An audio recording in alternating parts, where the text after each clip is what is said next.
आपके शरीर में भगवान ने ऐसी व्यवस्था दी है, आप भगवान का धन्यवाद करिए। मेरे पास 2 पेशेंट ऐसे हैं जो कैंसर की लास्ट स्टेज में हैं और उनके बचने की संभावना बिल्कुल ना के बराबर है, क्योंकि उनकी लार ग्रंथियां पूरी तरह से खत्म हो गई हैं। अब उनको चाय भी पिलाओ, दूध भी पिलाओ तो सब बाहर आ जाता, कुछ भी अंदर नहीं जाता, क्योंकि लार ही नहीं है मुंह में।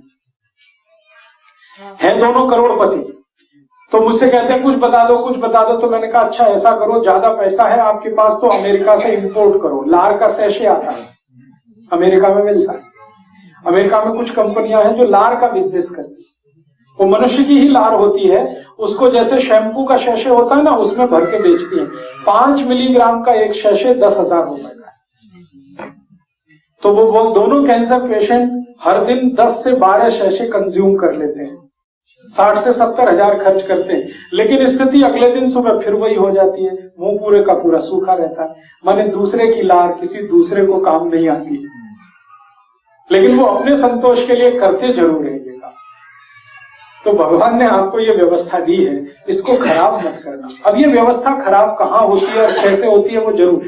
लार बनना सबसे ज्यादा कम होता है तब जब आप कोई ऐसी वस्तु का उपयोग करें अपने मुंह में जो एंटी एल्कलाइन है। एंटी एल्कलाइन माने क्षार के विरुद्ध कोई भी वस्तु आप उपयोग करेंगे मुंह में तो लार का बनना कम होगा, उसका उत्पन्न कम होगा। अब ऐसी कौन सी वस्तुएं हैं हमारे जीवन में? आप जितने भी टूथपेस्ट करते हैं ये सब एंटी एल्कलाइन, ये सब आपकी लार की उत्पन्न करने की क्षमता को घटाते हैं। कॉलगेट हो, क्लोजअप हो, पेप्सोडेंट हो, सिबाका हो, फॉरहंस हो, सारे के सारे टूथपेस्ट ऐसे हैं जो एल्कलिनिटी को घटाते हैं। इसलिए मेरी आपको रिक्वेस्ट है कि पेस्ट मत करिए, क्योंकि आपकी लार बनना कम हो जाएगी पेस्ट करने से। और पेस्ट में ऐसा क्या है जो लार को घटाता है? पेस्ट में एक केमिकल मिलाया जाता है, उसका नाम है सोडियम लॉरेल सल्फेट। ये सोडियम लॉरेल सल्फेट को जहर माना जाता है दुनिया में।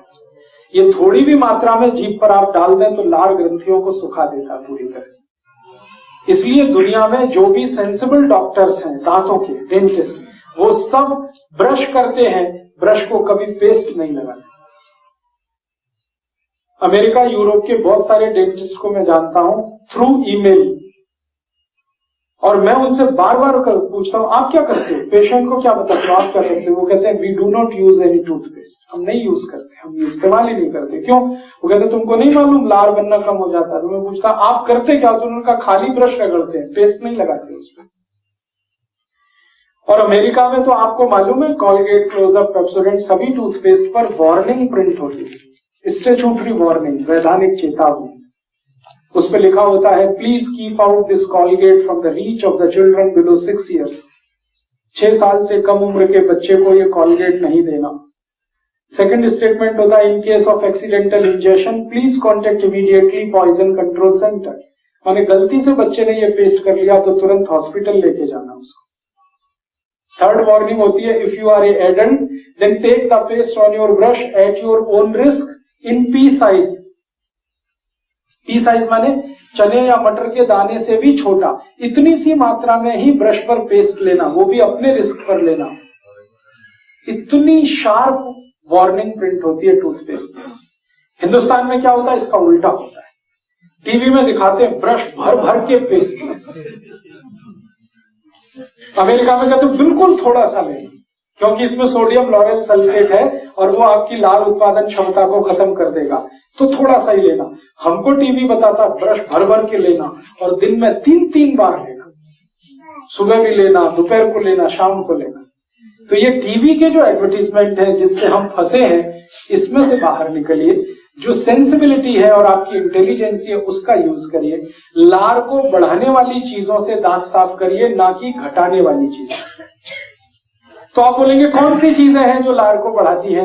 नीम का दातुन सबसे ज्यादा लार बढ़ाता है, करके देख लीजिए। नीम के दातुन को जैसे आप दांत के बीच में फंसाएंगे तुरंत लार बनना शुरू हो जाएगी। नॉर्मल जितनी बनती है उससे 3 गुना ज्यादा बनेगी, करके देखिए। और जैसे जैसे आप उसको चबाते जाएंगे लार का प्रोडक्शन बढ़ता ही जाएगा, बढ़ता ही जाएगा, बढ़ता ही जाएगा। इसलिए बेस्ट क्वालिटी है नीम का दातुन। ऐसे ही बबूल का दातुन, बबूल का दातुन जितना चबाएंगे लार का उत्पादन उतना ही बढ़ेगा। फिर आप बोलेंगे नीम का दातुन चबाते समय लार को क्या करना, पीते रहिए उसको, थूकिए मत। आपको इतनी क्वालिटी है उसमें, एक तो नीम का रस आ गया, ऊपर से लार भी है, दोनों बेस्ट एल्कलाइन प्रोडक्ट है। नीम के दातुन को चबाते हुए जो लार को पी सकते हैं, मैं उनको स्टाम्प पेपर पर लिख के दे सकता हूं, जिंदगी में डायबिटीज कभी हो नहीं सकती। अर्थराइटिस होगा नहीं कभी आप, क्योंकि एसिडिटी बढ़ेगी नहीं ब्लड की, एल्कलाइन रहेगा ब्लड, और ब्लड एल्कलाइन रहेगा तो diabetes, arthritis, heart attack, cardiac arrest, brain haemorrhage, paralysis कुछ नहीं होने वाला। इसलिए नीम को भारत में दातुन के लिए सबसे अच्छा माना है। तो नीम का दातुन करिए, बेस्ट है। कोई भी नहीं पीना, कितनी भी गर्मी पड़े, कितना भी पसीना निकले, नहीं पीना। क्यों? आप उसको समझ लीजिए। बात ऐसी है कि जब बहुत ठंडा पानी आप पीते हैं तो गर्म पेट में ठंडा पानी जाता है, पेट आपका गर्म है, पानी ठंडा है, तो अंदर जाके झगड़ा होता है। या तो पेट पानी को गर्म करता है या पानी पेट को ठंडा बनाता है। थोड़ी देर के लिए समझने की कोशिश करें कि मान लीजिए आपने बहुत ठंडा पानी पिया है और पानी ने पेट को ठंडा कर दिया। पेट के जैसे ही ठंडे होते ही हृदय ठंडा हो जाएगा आपका, क्योंकि पेट और हृदय का आपस में कनेक्शन है। हृदय के ठंडा होते ही मस्तिष्क ठंडा हो जाएगा आपका, ब्रेन, और मस्तिष्क के ठंडे होते ही शरीर ठंडा हो जाएगा, और शरीर के ठंडा होते ही आपको घर के बाहर निकाल के फेंक देंगे। वो सब लोग जो आपको लिपट कर प्रेम करते हैं, वो सब आपको छूना भी पसंद नहीं करेंगे, क्योंकि शरीर ठंडा हो गया। और वो एक ही बात बोलेंगे, जल्दी लेके जाओ, इसको हटाओ, क्यों रखा हुआ है, अंतिम संस्कार करना है उसका, क्योंकि शरीर ठंडा होते ही राम नाम सत्य होती है। तो आप क्यों ये शरीर को ठंडा बनाना चाहते हैं पानी पीते हुए? मत करिए ये गलती। अब इसका दूसरा पार्ट है जो मैं समझाना चाहता हूं आपको। जब बहुत ठंडा पानी हम पीते हैं तो होता क्या है कि पेट पानी को गर्म करता है, उसको जिंदा रखना है आपको, तो एक सिस्टम बना रखा है भगवान ने। आप बहुत ठंडा पानी पिएंगे, पेट पानी को गर्म करेगा, लेकिन गर्म करने के लिए उसको एनर्जी चाहिए, कुछ ऊर्जा चाहिए। वो एनर्जी कहां से आएगी? ब्लड में से आएगी, रक्त में से आएगी। तो सारे शरीर का खून पेट की तरफ जाएगा पानी को गर्म करने। अब थोड़ी देर आप इमेजिन करिए कि सारे ब्रेन का ब्लड हमारे पेट में चला गया, हार्ट का ब्लड पेट में चला गया, इंटेस्टाइन का ब्लड पेट में आ गया, तो हर एक ऑर्गन को ब्लड की कमी आएगी। ब्रेन को कमी आएगी, हार्ट को कमी आएगी, इंटेस्टाइन। ब्रेन को 3 मिनट अगर ब्लड सप्लाई रुक गया या कम हो गया तो ब्रेन डेड हो जाता है। हार्ट को 1 से 1.5 मिनट अगर सप्लाई रुक गई तो हार्ट डेड हो जाता है।